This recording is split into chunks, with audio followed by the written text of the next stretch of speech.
सावित्री मिश्रा कि हमारी लड़की 9:30 बजे घर से निकली यहाँ से और 6:15 बजे तक घर आ जाती थी वो।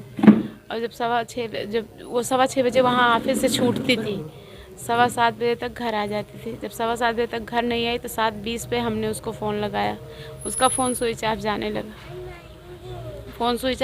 फ़ोन सारी रात स्विच ऑफ था।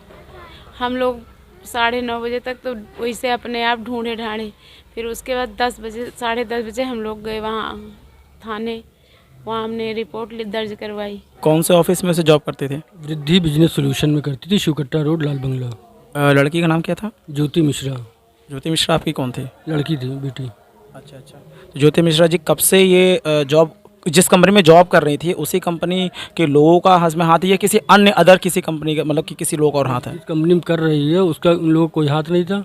इसके पहले जहाँ पर काम कर रही थी AKD वाटर सॉल्यूशन, उन लोगों का उस पर शक था। वो हमने पुलिस को बताया तो पुलिस ने उन लोगों को गिरफ्तार किया, उठा कर लाए और अपने आगे कार्रवाई की, जिसमें उनको CDR से भी उनको जो भी चीज़ हमने बताई वो सारी चीज़ें उनको सच होती प्रतीत हुई और उनके नाम पर नामजद FIR दर्ज किया है उन्होंने। अभी प्रशासन से आप कार्रवाई हुई कुछ? पुलिस कार्रवाई कर रही है, उन्होंने माना है कि हत्या हुई है ना, और आगे भरोसा दिया है। हम बस खाली न्याय और इंसाफ ही मांग रहे हैं प्रशासन से। लड़की का नाम क्या आपके? ज्योति मिश्रा। हमारे साथ सांस्कृतिक प्रकोष्ठ के यहाँ पर प्रदेश उपाध्यक्ष भी मौजूद है और समाजवादी पार्टी युवा सोच संगठन के यहाँ पे राष्ट्रीय अध्यक्ष भी हमारे साथ मौजूद हैं। मैं बात करता हूँ यहाँ पे दोनों लोग यहाँ पे मौजूद है, मैं जानकारी लेता हूँ। जैसे कि अभी ज्योति हत्याकांड वगैरह यहाँ पे बात चल रही थी, उनकी माता ने और प्लस उनके पिताजी ने भी बात बताया, काफ़ी उन्होंने रोष जताया है और यहाँ पर उन्होंने ये भी कहा रखा है कि प्रशासन से मैं न्याय की गुहार लगा रहा हूँ, मुझे न्याय चाहिए। चलिए मैं बात करता हूँ इसी को देखते हुए कि समाजवादी पार्टी युवा सोच संगठन के जो राष्ट्रीय अध्यक्ष उनका क्या कहना है। जी आपका नाम क्या है? माही सिंह यादव। जैसे कि आज आप पीड़ित परिवार से मिली हैं, आप इनके पीड़ित परिवार के लिए आप आगे क्या सोच रखती हैं? देखिए, मेरी तो यही सोच है कि इनको न्याय मिलना चाहिए, क्योंकि जिस तरह से महिलाओं के साथ अत्याचार हो रहा है बराबर, ये बहुत ही गलत है। और महिलाओं के साथ क्या, किसी के साथ भी नहीं होना चाहिए। और जिस स्थिति में पाई गई है उनकी डेड बॉडी, जिस हिसाब से इन्होंने बताया है, बहुत ही हैवानियत के साथ जिसने भी किया है बहुत ही गलत किया है। इसलिए जिस हिसाब से इनकी अगर शंका है कि कोई जो पहले था उन्होंने किया है, तो मैं तो यही गुहार लगाऊंगी इन लोगों से और पुलिस प्रशासन से कि जल्द से जल्द उन्हें सज़ा मिलनी चाहिए और पीड़ित परिवार ताकि संतुष्ट तो हो कम से कम इस बात से, क्योंकि अब इसके सिवा तो कुछ मिलना नहीं है। लेकिन मैं यही चाहती हूँ, मैं उम्मीद करती हूँ कि प्रशासन इनकी मदद ज़रूर करेगा और जो गलत है उसको सज़ा मिलेगी। जैसे कि अभी बात करें महिला व्यवस्था को लेकर के बीजेपी सरकार ने और उत्तर प्रदेश की जो योगी सरकार है, इन्होंने काफ़ी बड़े बड़े वादे किए थे। महिला व्यवस्था इस तरह से आज टूटती नजर आ रही है और यहाँ पर देखा क्राइम रेट क्या, इस क्राइम रेट का स्तर भी आप समझ रहे हैं इसमें क्या से क्या हो रखा है, इस पर कुछ कहना चाहते हैं आप? बिल्कुल, मैं तो यही कहना चाहूँगी कि बीजेपी गवर्नमेंट में जो जो वादे किए थे, फिलहाल उसमें से एक भी उन्होंने पूरा नहीं किया।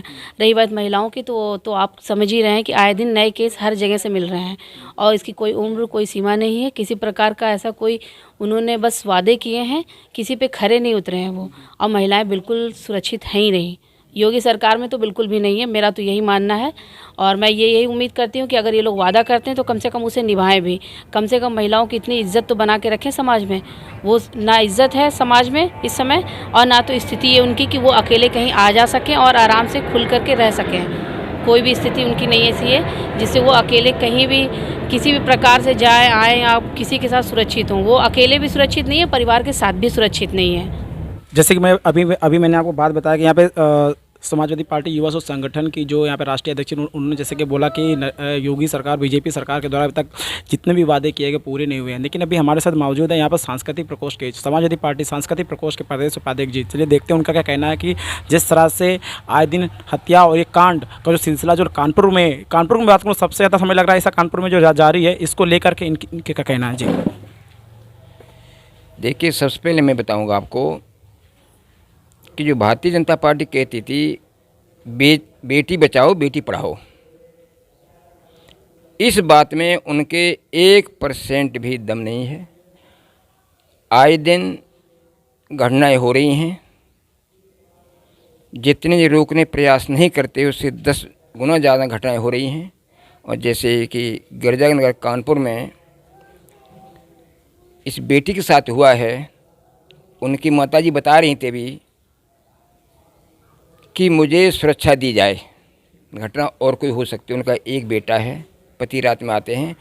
तो मैं माननीय योगी सरकार से मांग करता हूं कि इस पीड़ित परिवार की पहले तो सुरक्षा प्रदान करे, कोई और अनहोनी न हो जाए, और इस बेटी को न्याय मिलना चाहिए।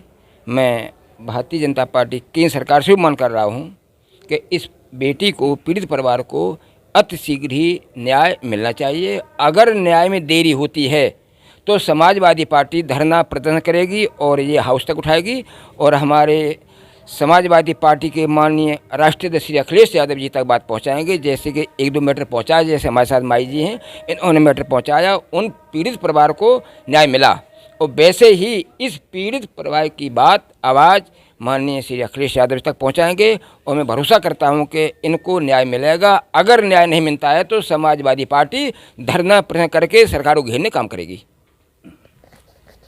जैसे कि आप अभी हमारे साथ बने रहे, यहाँ पर सांस्कृतिक प्रकोष्ठ के उपाध्यक्ष रमेश यादव जी बने रहे हमारे साथ। उन्होंने जैसे कि बोला कि अगर न्याय नहीं मिलता है तो धरना प्रदर्शन कर न्याय मांगने का कार्य करेगी। हमारे साथ यहाँ पर एक और सांस्कृतिक प्रकोष्ठ के यहाँ पर कार्यकर्ता मौजूद है। चलिए देखते जानकारी लेते हैं उनका क्या कहना है इस अर्थव्यवस्था और व्यवस्थाओं को लेकर के, जो यहाँ पे नारी और यहाँ पे जो नारी संहार का जो एक सिलसिला बना चला आ रहा है, कई दिनों से वाक़ियों में बना चला आ रहा है। चलिए देखते हैं जी जैसे क्या कहना चाहता है इस मुद्दे को लेकर। जी नमस्कार, मैं समाजवादी पार्टी से प्रदेश कार्यकारिणी सदस्य समीर खान, संस्कृत प्रकोष्ठ। महोदय, ये घटना बहुत ही दुखद है और मैं इस घटना की निंदा करता हूँ। हमारे उत्तर प्रदेश में शायद ये घटनाएं ज़्यादा हो रही हमारी बहन बेटियों के साथ। हमारे केंद्र में बैठे हुए हमारे श्री मोदी जी कहते हैं कि ये अखंड भारत है। ये कैसा अखंड भारत है? मुझे तो नहीं लगता जहाँ पे हमारी बेटियाँ सुरक्षित हों। छोटी छोटी बच्चियाँ के साथ रेप किया जा रहा है, उनको मार भी डाला जा रहा है। मैं ऐसे लोगों को, सरकार से यही मांग करता हूँ, ऐसे लोगों को तुरंत फांसी दी जाए ताकि ये आगे घटना इस प्रकार ना हो सके।